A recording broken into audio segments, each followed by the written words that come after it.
من افغان میرمنې د افغانستان اسلامي امارت د مشرانو نه غوښتنه کوو چې موږ ته د لوړو زده کړو، تعلیم او تربیې، صحت او نورو بنسټونو کې د شریعت په چوکاټ کې د کار کولو حقوق راکړي. موږ افغان میرمنې غوښتنه کوو کوم حقوق چې اسلام سپېڅلي دین ښځو ته ورکړي باید راکړل شي. موږ الحمدلله مسلمانان یو او هیڅکله هغه حقوق نه غواړو کوم چې غرب پلوه کړی موږ لپاره غواړي. هغه میرمنې چې غرب پالي دي او د غربیانو په اشارو حرکتونه کوي د افغانستان د مسلمانو او متدینو ښځو نمایندګي نشي کولی.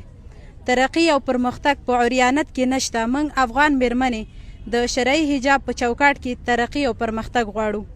موږ میرمنې د اسلامي امارت له مشرانو غواړو کوم مناسب چاپیریال چې د لوړو زده کړو، تعلیم او تربیې په برخه کې د انجونو د زده کړو لپاره رامنځته شوی اماده ادامه ورکړي.